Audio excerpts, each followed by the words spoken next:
nutrition in human beings. It's a very much interesting topic. So let's understand this topic clearly. Okay, first in this topic we'll know or discuss about the digestive system.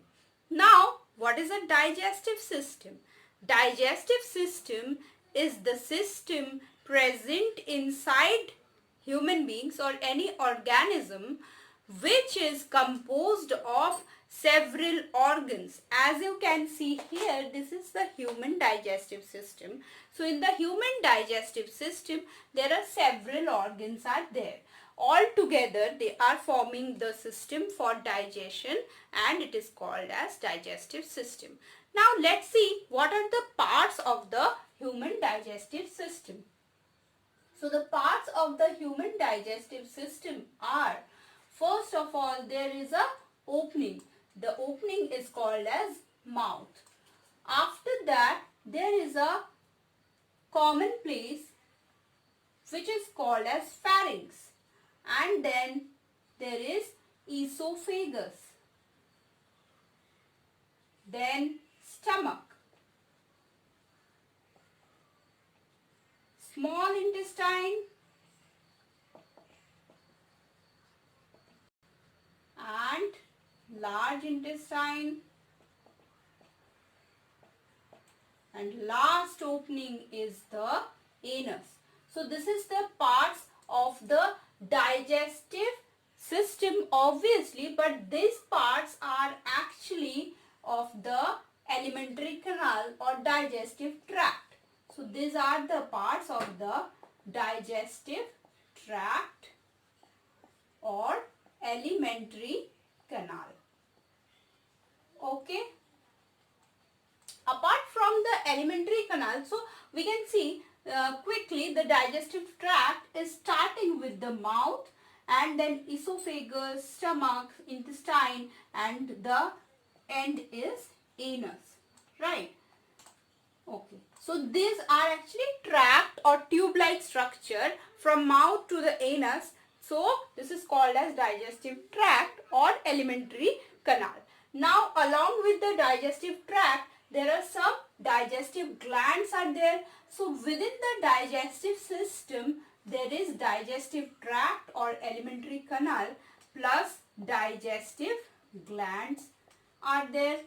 What are those? So digestive glands, we have the foremost important one is liver and pancreas.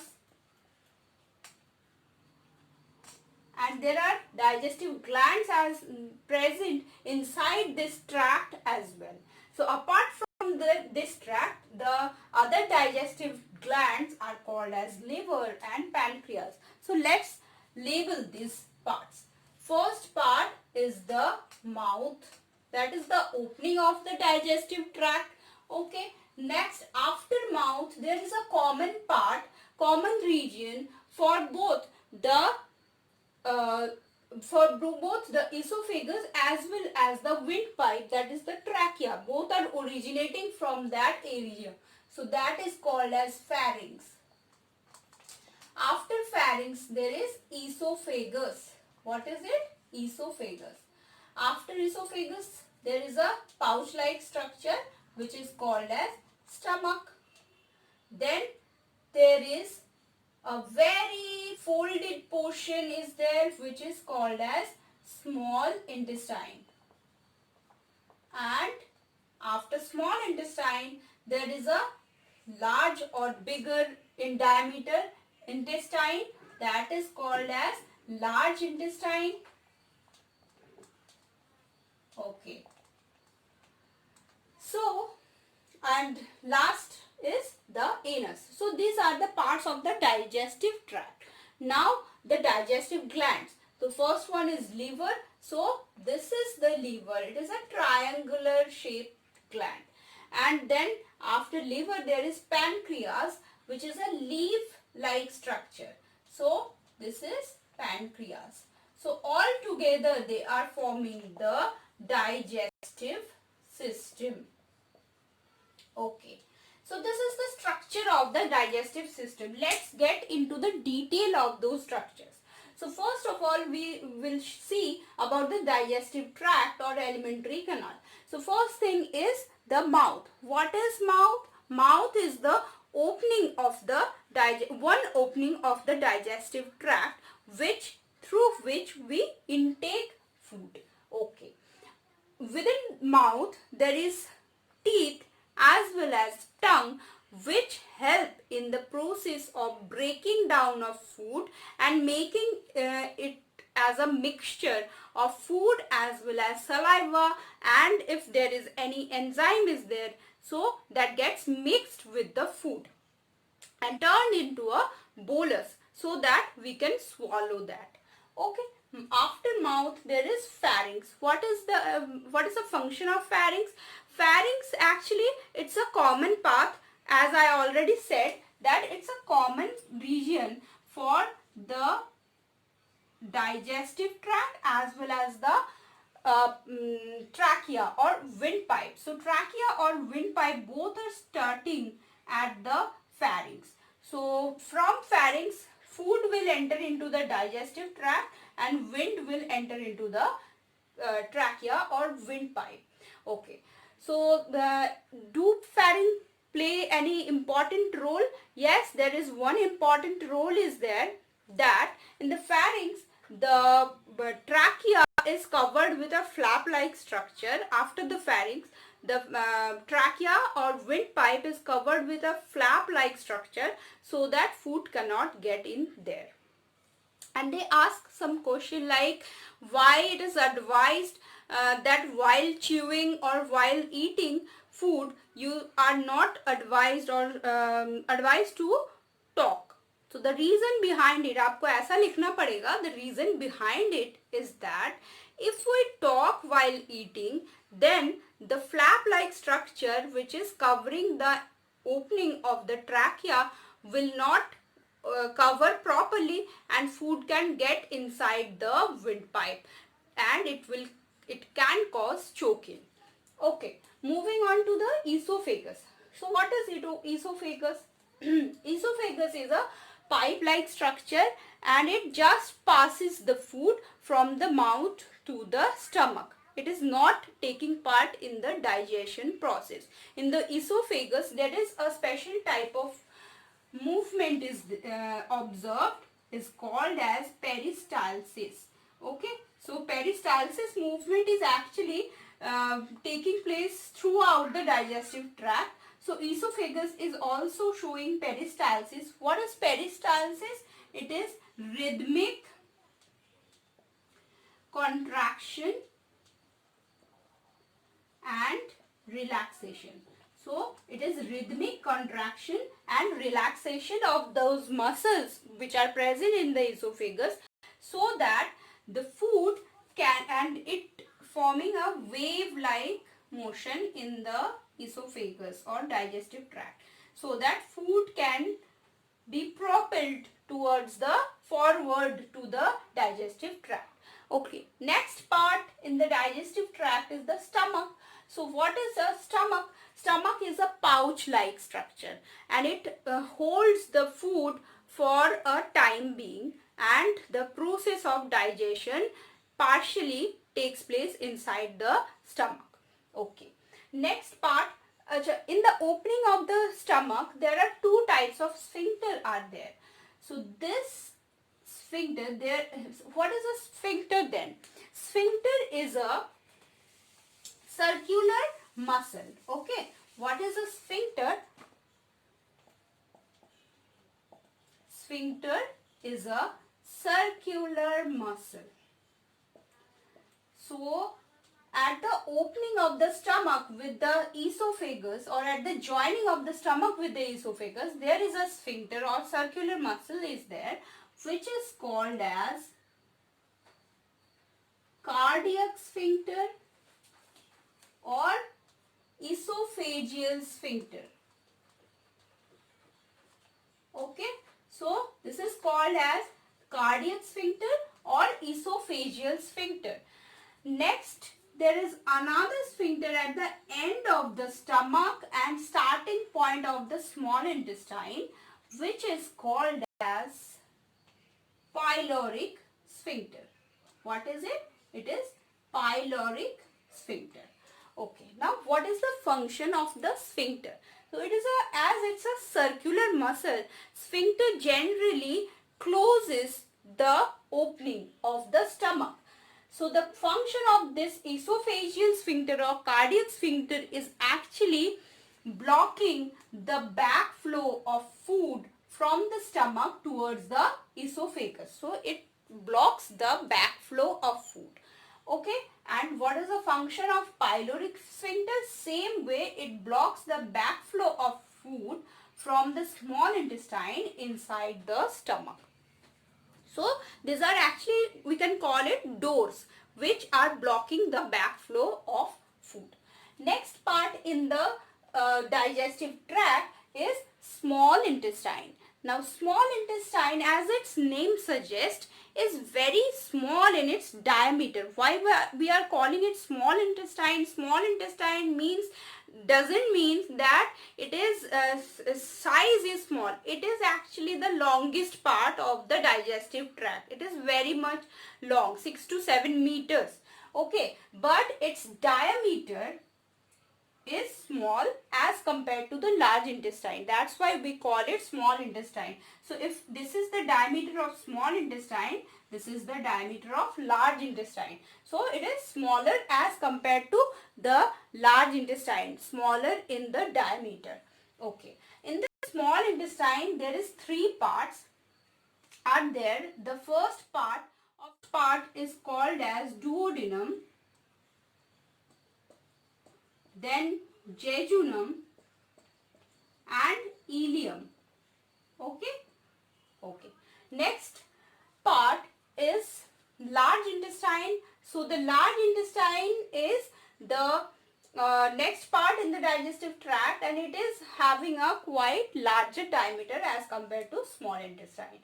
Large intestine have 3 parts: ascending colon, transverse colon and descending colon. So ascending colon, transverse colon and descending colon, and after that the pouch like part which is present just above anus is called as rectum. Rectum is a part which holds the feces or stool for a time being. Okay, and the last part in the digestive tract is the anus, that is another opening of the digestive tract. So this is the structure of alimentary canal or digestive tract. Now we'll see about the digestive glands. So the first one is liver. Liver is a triangular gland which is present at the side of the stomach. That is the right side of our body. The stomach is at the left side of our body. Liver is the right side of our body. And with liver, there is a pouch-like structure is present, which is called as gallbladder. So with liver, there is a pouch-like structure is there, which is called as gallbladder. And what it does, gallbladder actually momentarily stores the juices, whatever juice is coming out from liver, it momentarily stores that. Okay, next part, so the contents of liver is stored in the gallbladder, and after some time, whenever it is required, it is poured inside the small intestine. Okay, next type of digestive gland is the pancreas. Pancreas looks like a leaf-like structure, leaf-like gland. So, and the function of pancreas, it produces lots of enzymes which are poured again in the small intestine. Okay. So this is the structure of the human digestive system.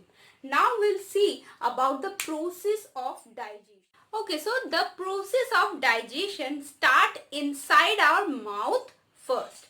So let's see the process of digestion in mouth. Inside the mouth, whenever we eat carbohydrate food, food which is rich in carbohydrates, suppose it's rice or a roti, then the process of digestion starts. So inside the mouth there is a digestive enzyme is there, which is called as salivary amylase. What is it? Salivary amylase. And it is also known as ptyalin. Okay. So the salivary amylase or ptyalin digest carbohydrate into simple sugar. So inside the mouth, whenever we chew some carbohydrate food, we feel that it is tasting sweet. The reason behind it, because the salivary amylase start digestion of the carbohydrate and converting into simple sugar. The sugars taste as sweet. Okay. So in the stomach, the digestion is, first we'll see about the digestion of protein, and for protein digestion there is an enzyme called as pepsin. So inside the stomach there is a protein digestive enzyme which is known as pepsin. Okay. What else is there? Apart from pepsin, there is another protein digestive enzyme is there, which is called as renin. Okay, and it is absent in adult. Okay. Within the stomach, there is another, it's not an enzyme, another acid is secreted, that is hydrochloric acid or HCl. The hydrochloric acid plays very important role inside the stomach. What are those? First, it kills germs.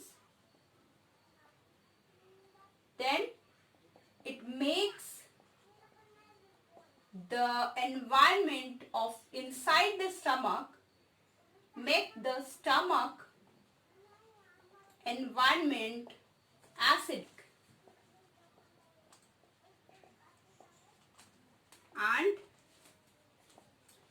it activates inactive pepsinogen into active pepsin. So it is activating the pepsinogen, which is an inactive precursor. It cannot digest protein and it converting this inactive pepsinogen into pepsin, which is the active form. Okay. So these are the basic very important functions of HCl.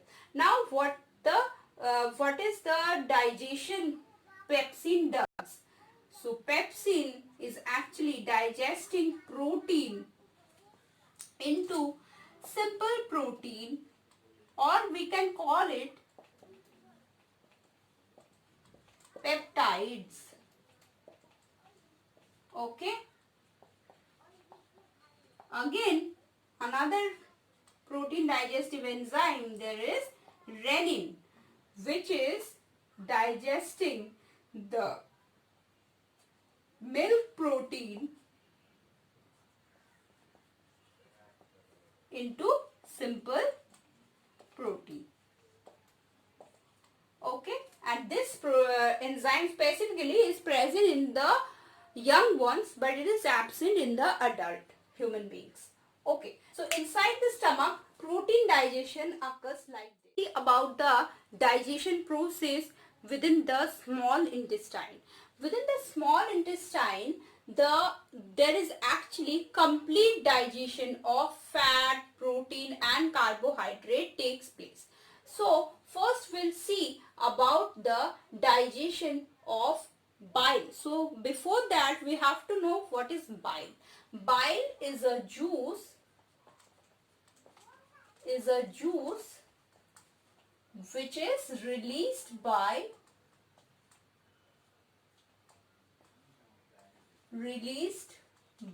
the liver. Okay, so the liver produces bile, and within the liver, after bile production, it is being stored inside a pouch like structure that is called as gallbladder. So now inside the bile or within the bile, there is bile salts are there,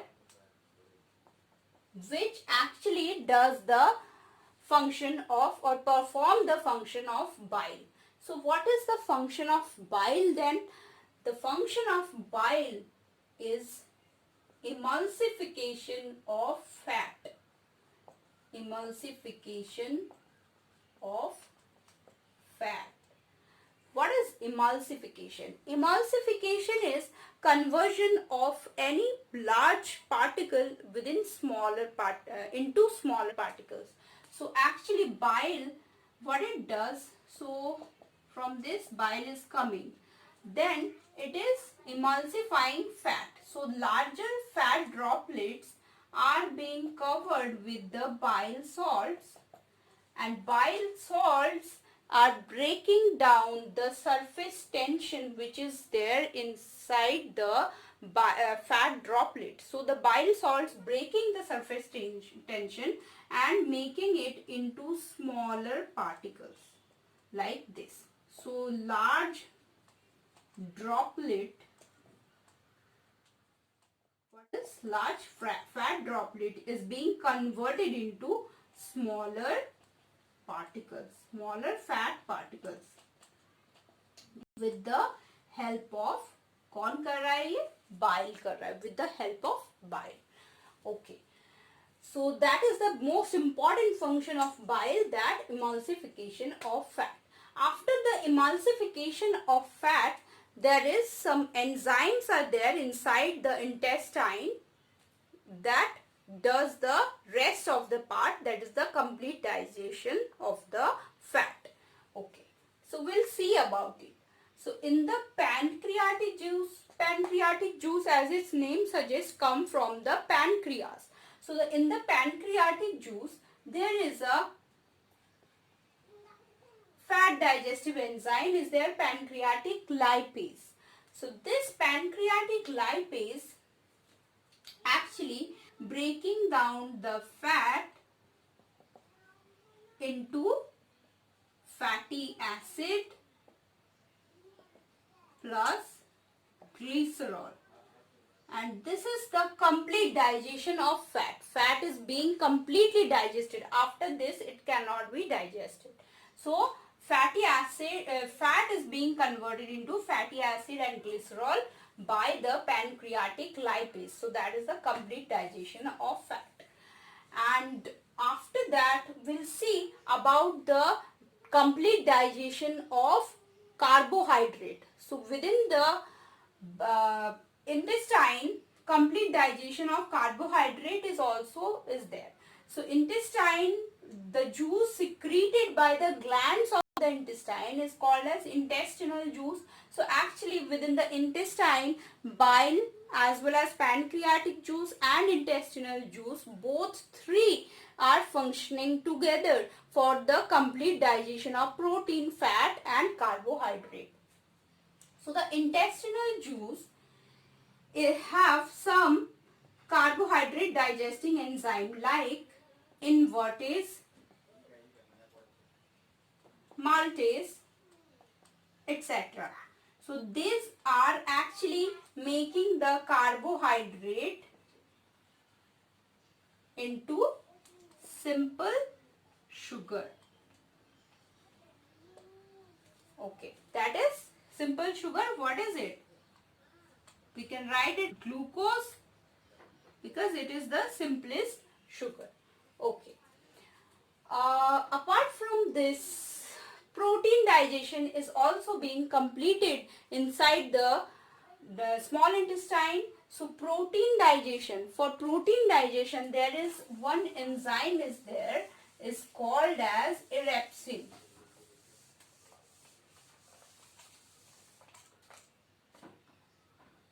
So within the small intestine, protein is completely digested and being converted into amino acids, and it is done by, so protein is being completely converted into amino acid by the enzyme erepsin. So by that, the complete digestion of protein, fat as well as carbohydrate completes inside the small intestine, and ultimately we get amino acid, fatty acids plus glycerols and glucose. So after complete digestion, it will get absorbed from the small intestine. And for absorption within the small intestine, there are finger-like projections are there, which are called as villi. So inside the small intestine, there are finger-like projections are there. So the inner membrane of the small intestine is drawn into several folds like this, which are called as villi. These villi are actually increasing the surface area of the small intestine, and it absorbing all the digested materials from the small intestine, and it is dumping in the blood.